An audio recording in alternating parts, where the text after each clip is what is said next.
Hello friends, कसे आहात तुम्ही सगळे? आज आषाढी एकादशी. आषाढी एकादशीचा जास्त करून सर्वांचाच उपवास असतो. तुम्हा सर्वांना आषाढी एकादशीच्या हार्दिक शुभेच्छा. प्रत्येकाकडे आज वेगवेगळ्या प्रकारचा फराळ बनवला जातो. त्याचप्रमाणे मी पण आज तुम्हाला उपवासाचा कुरकुरीत असा डोसा कसा बनवायचा ही रेसिपी दाखवणार आहे. त्यासाठी हा व्हिडिओ शेवटपर्यंत बघा आणि माझ्या चॅनलला लाईक, शेअर अँड सबस्क्राईब करा. आषाढी एकादशी स्पेशल उपवासाचे डोसे बनवण्यासाठी आपण 3 वाट्या हे भगर म्हणजेच वरीचे तांदूळ घेतले आहेत. 1 वाटी साबुदाणा आणि 1 वाटी दही वापरणार आहोत.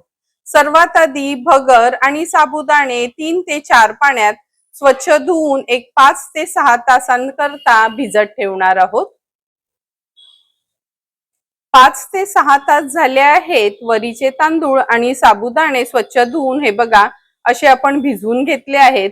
आता ह्याचं सर्व पाणी आपण काढून घेणार आहोत. एका जाळीवर हे तांदूळ आणि साबुदाणे मी काढून घेते. भिजवून घेतलेले वरीचे तांदूळ आणि साबुदाणे हे बघा अशा ह्या जाळीवर मी काढून घेतले आहे. आता थोडं थोडं करून हे सर्व वरीचे तांदूळ आणि साबुदाणे ह्या मिक्सरच्या भांड्यात काढून घेते.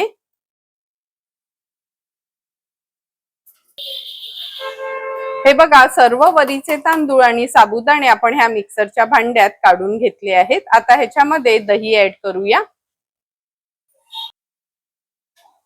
1 वाटीभर दही घेतलं आहे.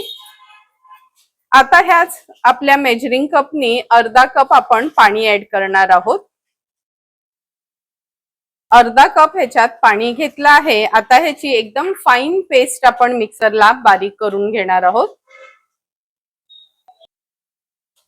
आणखीन अर्धा वाटी ह्याच्यात पाणी ऍड करते म्हणजे व्यवस्थित हे बॅटर आपल्याला बारीक वाटून घेता येईल. हे बघा मिक्सरला आपण हे छान फाईन पेस्ट ह्याची करून घेतली आहे. ह्या भांड्यामध्ये मी हे काढून घेते.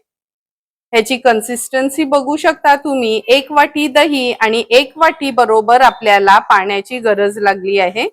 पूर्ण हे बॅटर मी काढून घेते ह्या भांड्यामध्ये. पूर्ण बॅटर आपण ह्या भांड्यात काढून घेतलं आहे. आता हे पीठ आहे ना एक 5 मिनिटाकरता तरी आपल्याला असं फेटून घ्यायचं आहे म्हणजे हे हलकं फुलकं होतं. हे पीठ आपण एक 5 ते 6 मिनिटाकरता फेटून घेतलं आहे. आता झाकण ठेवून रात्रभर फर्मेंट होण्याकरता आपण हे ठेवणार आहोत. काल आपण हे पीठ उपवासाच्या डोस्यांचं फर्मेंट होण्याकरता ठेवलं होतं. हे बघा आपलं पीठ व्यवस्थित सेट झालं आहे. मिक्स करून घेते. असं ना व्यवस्थित आपल्याला हे मिक्स करून घ्यायचे. हे वरीचे तांदूळ आणि साबुदाणे असल्यामुळे तुम्हाला असं खूप आंबल्यासारखं हे पीठ दिसणार नाही. पण हे बघा ह्याची कन्सिस्टन्सी कशी आहे ती. आता ह्याच्यामध्ये चवीप्रमाणे आपण मीठ ऍड करूया. तुम्ही जर उपवासाला मीठ खात नसाल तर स्किप केलं तरी चालेल. मीठ घातल्यावर एक 4 ते 5 मिनिटाकरता व्यवस्थित पीठ आपल्याला असं मिक्स करून घ्यायचंय. हे बघा पीठ पण व्यवस्थित आपण फेटून घेतलं आहे. एका बाजूला पॅन आपला गरम झाला आहे. लगेचच मी तव्यावर डोसे घालायला घेते. पॅन पण आपला व्यवस्थित तापला गेलाय. थोडंसं तेल घालते आणि व्यवस्थित पॅनवर पसरवून घेते. पसरवून झालं का थोडासा पाण्याचा झपका मारायचा ह्याच्यावर म्हणजे आपल्याला डोस्याला जसा तवा हवा ना तसा तयार होतो. नंतर हा टिश्यू किंवा कॉटनचा कपडा घेऊन आपल्याला हा तवा पुसून घ्यायचे. पॅन आता आपला डोस्यांसाठी तयार झाला आहे. आता ह्याच्यामध्ये आपण हे बॅटर काढून घेऊया आणि आपल्याला हवं तसं पातळ जाड डोसे घालून घ्यायचे आहेत. व्यवस्थित पसरून घेते. तुम्ही बघू शकता लगेच कसं त्याला जाळी आली आहे.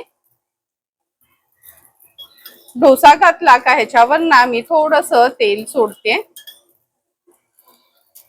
मीडियम फ्लेमवर हा डोसा आपल्याला अर्ध्या ते 1 मिनिटाकरता शिजवून घ्यायचा आहे. हे बघा डोसा पण आपला कसा छान तयार होतोय।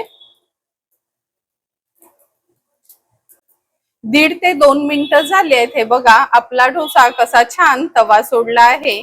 आता ह्याला पलटवण्याची गरज नाही, कारण का तुम्ही वरना बघू शकता ऑलरेडी डोसा शिजला गेलाय। आता हा फोल्ड करून घेते। किती सुंदर अगदी मसाला डोसाचा डोसा असतो ना आपला नॉर्मल, तसाच हा डोसा तयार झाला आहे। काढून ह्या प्लेट मध्ये ठेवणार आहोत। अशाच पद्धतीने उरलेले सर्व डोसे आपण तयार करून घेणार आहोत। एक डोसा काढून झाला का परत हा नॉनस्टिकचा पॅन आहे, त्यामुळे तेल लावायची गरज नाही। फक्त ह्याच्यावरनं व्यवस्थित पाणी शिंपडून आपल्याला हा पॅन पुसून घ्यायचा आहे। लक्षात ठेवा, जर डोसा आपल्याला असा कुरकुरीत करायचा असेल ना, तर आपला पॅन व्यवस्थित गरम असणं खूप गरजेचं आहे। आता ह्याच्यावर पुन्हा हे बॅटर घालते आणि पहिल्या पद्धतीनेच हळूहळू हा डोसा आपल्याला व्यवस्थित असा फिरवून घ्यायचा आहे। एक एक करून सर्व डोसे मी अशाच पद्धतीने तयार करून घेणार आहे।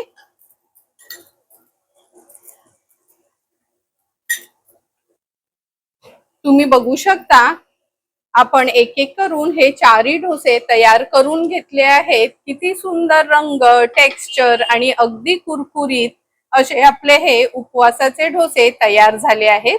लगेचच हे मी सर्व करून घेते। सुंदर आणि क्रिस्पी तयार झालेले उपवासाचे हे आपले डोसे, उपवासाची चटणी, उपवासाची बटाट्याची भाजी आणि दही आता एका सर्विंग प्लेट मध्ये आपण सर्व करून घेणार आहोत। सुंदर असे तयार झालेले हे उपवासाच्या डोस्यांची रेसिपी जर तुम्हाला आवडली असेल तर तुम्ही पण नक्की माझ्या पद्धतीने एकदा तरी हे डोसे घरी ट्राय करा आणि मला कमेंट करून सांगा की तुम्ही बनवलेले हे उपवासाचे डोसे कसे झालेत ते। जर तुम्हाला मी बनवलेल्या ह्या उपवासाच्या डोस्याचा व्हिडिओ आवडला असेल तर नक्की माझ्या चॅनलला तुम्ही लाईक, शेअर अँड सबस्क्राईब करा। Thank you for watching my video.